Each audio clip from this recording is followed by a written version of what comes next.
क्या तुम लोग जानते हो कि प्राचीन काल से लेकर आधुनिक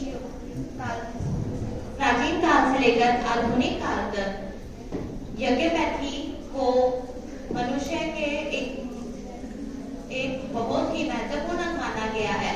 यज्ञपैथी द्वारा पूजा पाठ और इन सब में बहुत ही लाभदायक माना गया है और पूजा पाठ में वह पुण्य प्राप्त करता है। कोई भी शुभ अवसर हो, घर का प्रवेश हो, बच्चे का नामकरण हो, शादी हो, यज्ञ द्वारा यह कार्य किया जाता है। पर क्या हम यज्ञ को केवल पूजन के रूप में ही देखते हैं? यज्ञ द्वारा कई हानिकारक मनोरोगों का उपचार भी संभव है।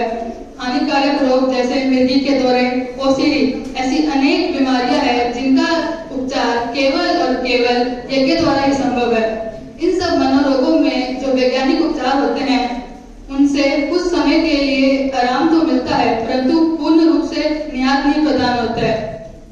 ओसीडी क्या होता है? ओसीडी एक ऐसी बीमारी है जिसमें लोग बार बार एक ही काम को दोहराते रहते हैं। जैसे कि अगर वो कोई काम कर रहे हैं, यदि वो झाड़ू निकाल रहे हैं तो वह बार बार झाड़ू ही निकालते रह जाएंगे, हाथ धो रहे हैं तो हाथ धोते ही रह जाएंगे। उन्हें हर सत्य चीज भी असत्य लगती है और असत्य चीज भी सत्य लगने लगती है। यज्ञ के धुएं से भी कोई लाभ हो सकता है? जी, यज्ञ के धुएं से भी बहुत लाभ होता है। यज्ञ के धुएं से यज्ञ करते टाइम जो उसमें सामग्री का प्रयोग किया जाता है उसमें अगर हम लोग कुछ और विशेष औषधियां मिलाए जाए तो वह हमारे लिए बहुत ही लाभदायक होती हैं।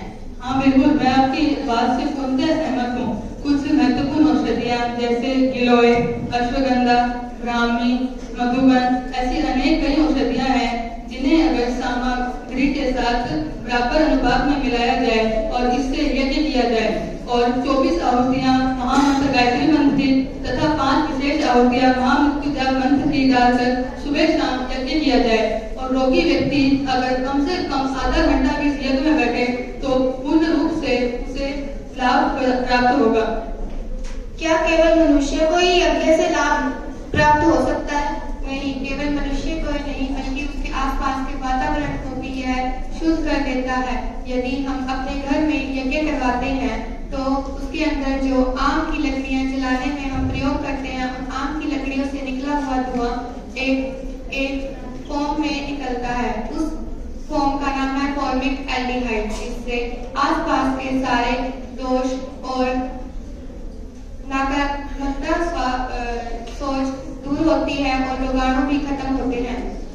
यज्ञ करते हैं तो क्या उसका असर सिर्फ एक ही दिन तक रहता है? जी नहीं, यज्ञ जब जिस जगह पर यज्ञ किया जाता है वहां पर सिर्फ एक दिन तक उसका प्रभाव नहीं पड़ता है, वह पूरे 1 महीने तक रहता है। वहां पर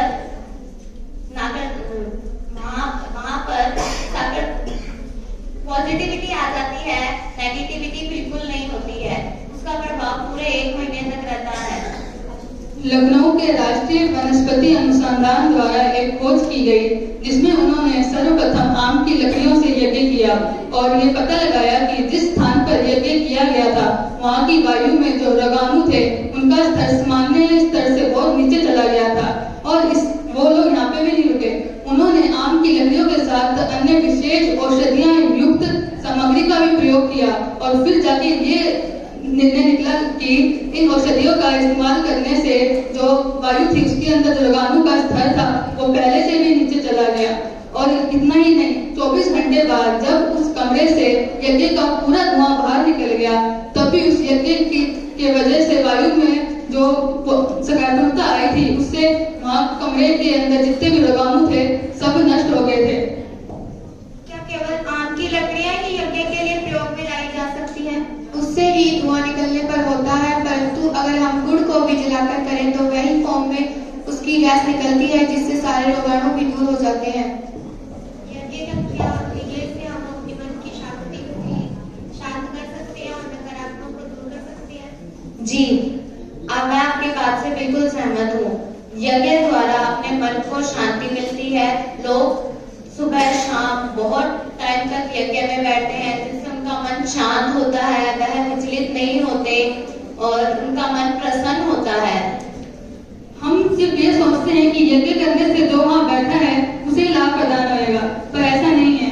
जो यज्ञ से जो धुआं निकलता है उससे केवल मनुष्य को लाभ नहीं होता, इस धुएं से हमारे पेड़ पौधे, वनस्पति, पशु पक्षी सबके लिए अत्यंत लाभदायक होता है, क्योंकि रोगाणु केवल मनुष्य के लिए हानिकारक नहीं होते।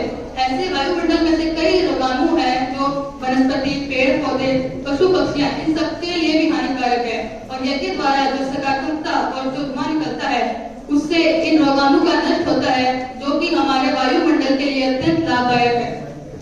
यदि हम बीमार हैं और हमें टाइफाइड और जैसी बीमारी भी है, तो यदि हम यज्ञ में सिर्फ आधा घंटा भी रहते हैं तो उससे हम बच सकते हैं और हमारी सोच में भी परिवर्तन आ सकता है। परंतु आज के समय में कुछ लोग यज्ञ नहीं करवाते हैं।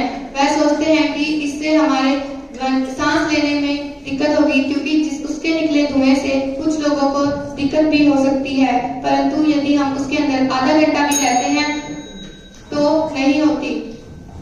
यज्ञ एक बहुत ही अच्छा शिक्षक भी है, क्योंकि यज्ञ की लौ से हमें ये प्रेरणा मिलती है कि हमें कभी भी नहीं झुकना। यज्ञ की लौ हमेशा सीधी रहती है, चाहे हम उस पर कितना भी दबाव डालें वह कभी नहीं झुकती है। इसी प्रकार हमें भी हमारे जीवन में हमेशा अखंड रहना है और कभी भी नहीं झुकना है। साथ ही जो यज्ञ की लौ होती है उसके पास हम चाहे कुछ भी लेके जाए, लोहा ले जाए, कोई भी धातु लेके जाए, बड़ी सी बड़ी वस्तु लेके जाए, परंतु उसे वह अपने समान राख में बदल देती है। इससे हमें ये शिक्षा मिलती है कि वो ईश्वर एक ऐसी शक्ति है जिसके सामने हम कुछ भी लेके जाए, घमंड लेके जाए, वैभव लेके जाए, कुछ भी लेके जाए, परंतु अंत में सबको वो राख ही बना देता है। धन्यवाद।